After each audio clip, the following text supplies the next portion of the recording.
Hello YouTube, this is Salam. I would like to start this video by thanking everybody who subscribed and liked my video. Thank you very much, that means a lot to me.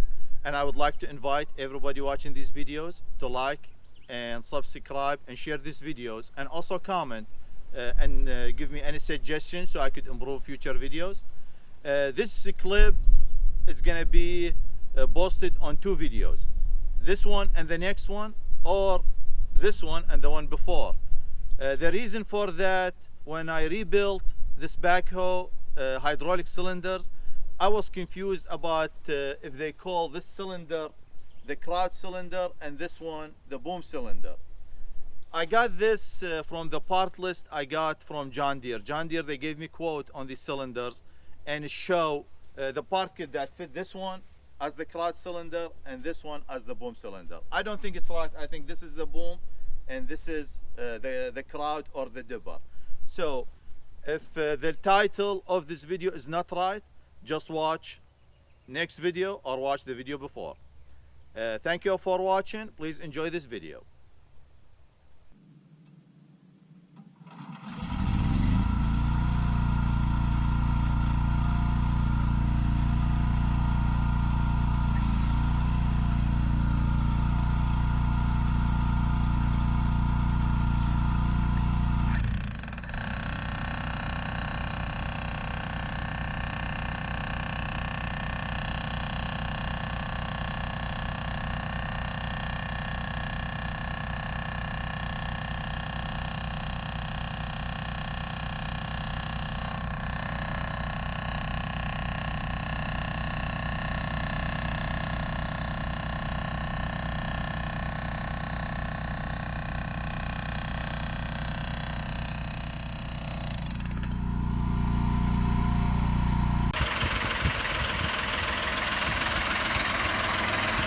I had to raise it up with the tractor to be able to clear this.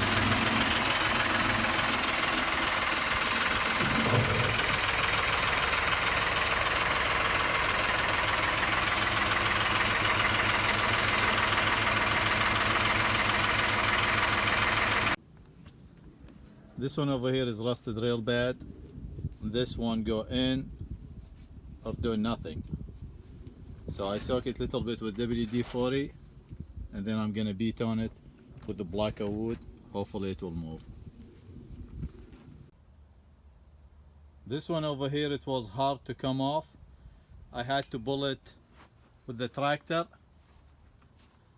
I pushed the bladder in and I sanded all the rust.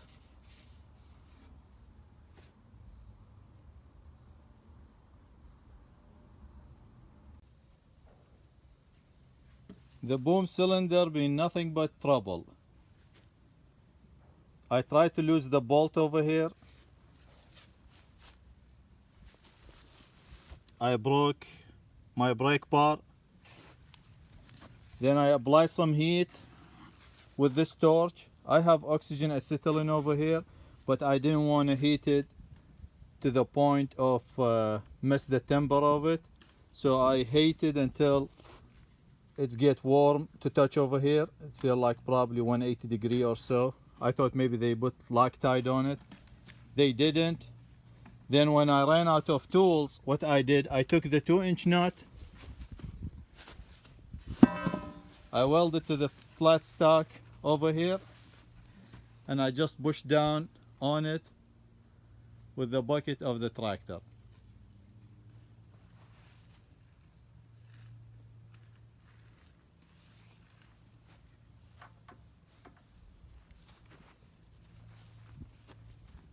This one over here is different. It has steel ring that goes here, still warm, and everything else the same.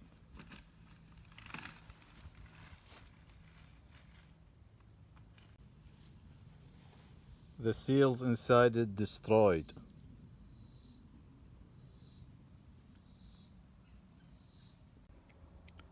I cleaned everything on the backhoe boom cylinder and polished the cylinder and cleaned the piston and the gland, cleaned the thread, and I'm ready to blow it with some air and then install all the new seals and O-rings. I want to go over this with you. It's very important when you pull the piston out of the cylinder to use this.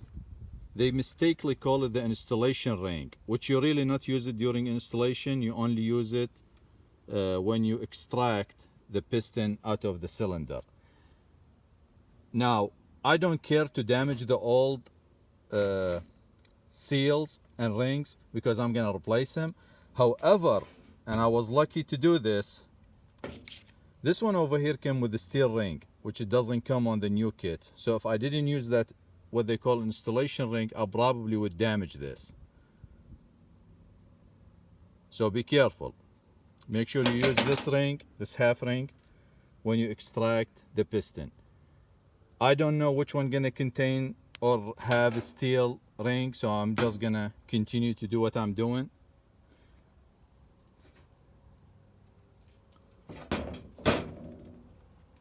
Another tip on the loader, I'll tell you the order how the seals go first. Once again, this is called the gland. The one go to the outside and the rod will travel through it. This one will have the wiper seal. The lip will be facing to the outside. This will wipe any dust or debris from the rod so it doesn't enter inside this.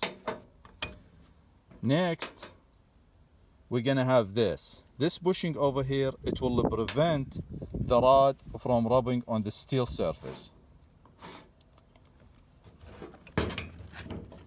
Next, we're gonna have a groove, big groove over here, and we're gonna have the main seal. This is the seal that keep hydraulic oil from coming outside. The lip gonna be facing the inside of the cylinder. After that, we're gonna have this called the buffer seal. It's two-part seal. This go first, the O-ring will go first on this upper groove, and then this seal will go inside the ring. The O-ring will create a pressure on the seal to the rod. This over here, it will act as a buffer, and it will remove any accidental pressure or too much pressure from hitting the main seal first. On the front loader, I didn't change this because the old one was good and it's square, and I think square will be better than O-ring. However, on this one, there is too much this O-ring over here, it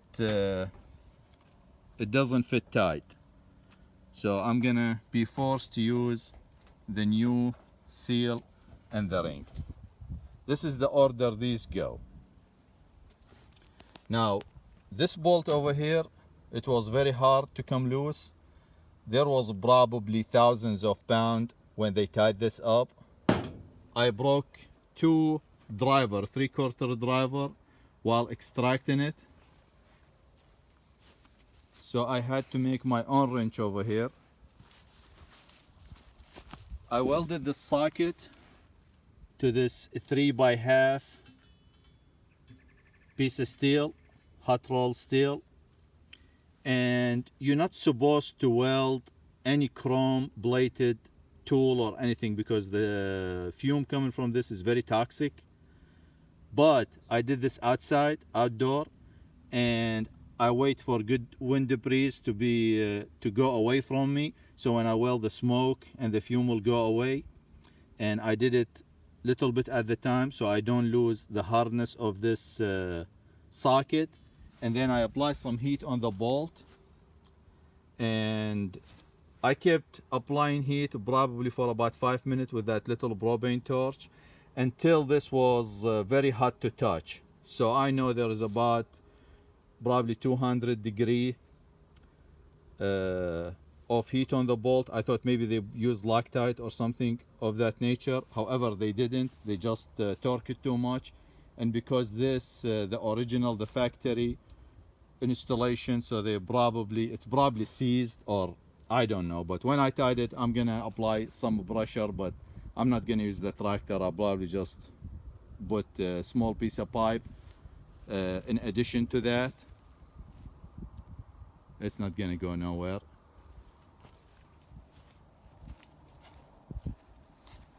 Another tip, the Teflon ring over here, it has to be hot when installed, because it's Teflon, it's gonna stretch if you just apply some pressure on it.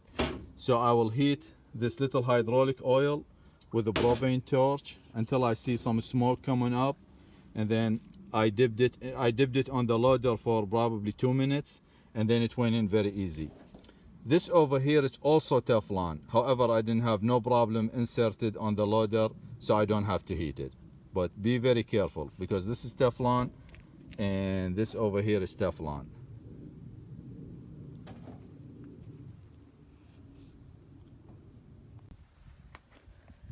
I install all the seal. I installed this one from this side and the other two from the other side. I'm ready to install the wiper. I didn't use this white O-ring. It came with one black and one white. I use this one.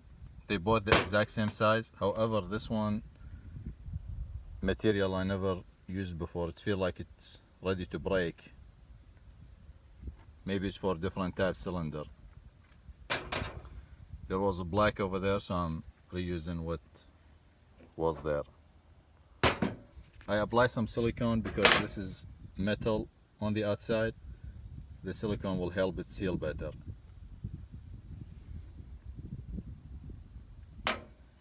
This is welding rod. I just sharp it to extract the old O-rings and seal. I didn't use it to install any of the new stuff. I only use my finger.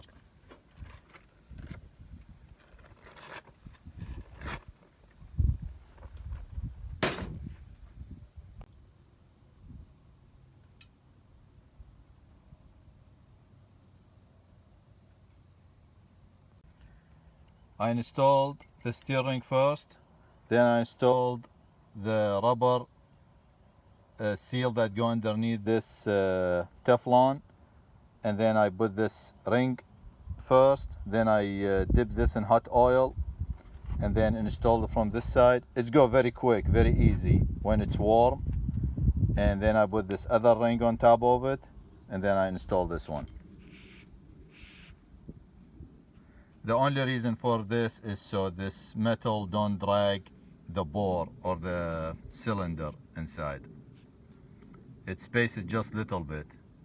It feel about 10-15,000.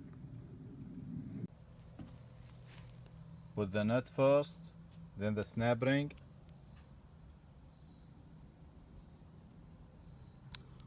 Put plenty grease inside.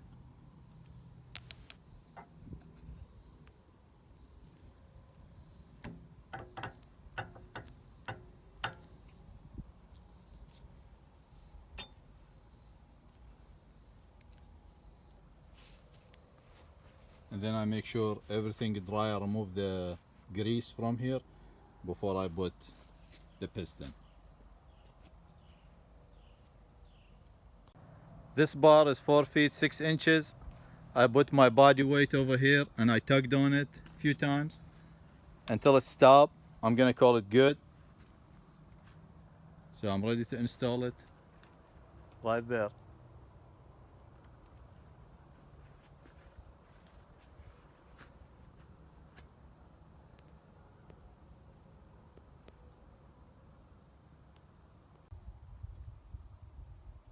I'm by myself today, so I can't have anybody record me. I'm using my phone. But I pushed this. It went all the way in and stopped by the steer ring. I didn't want to push it too hard, may break it. I brought this with me. It's car engine collar to tie the piston, to squeeze the ring on the piston so it will fit in the bore easy. However, I'm gonna try to use tie wraps. I have these tie wraps. I'm gonna have to put probably 3 of them together, and I'm gonna try to zip tie this ring, see if it's gonna go this way. And then when it come out here, I'm gonna cut it with the plier.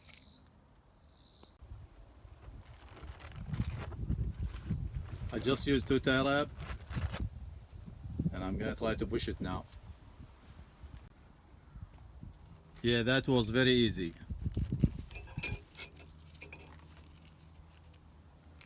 I'm just gonna cut this one now. It's in. I just have to install the snap ring and tie the nut.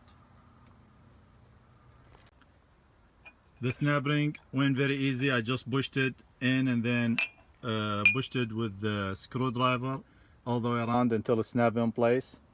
I didn't have to push the gland in further like I did with the loader cylinder. So it just went like this, and now I'm ready to tie the nut. I'm gonna apply some grease around it, back it with the grease so it doesn't rust. I hand tied it.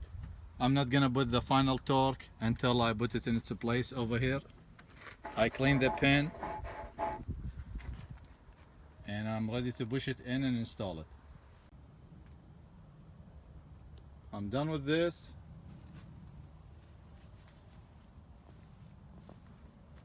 I'm about to install this.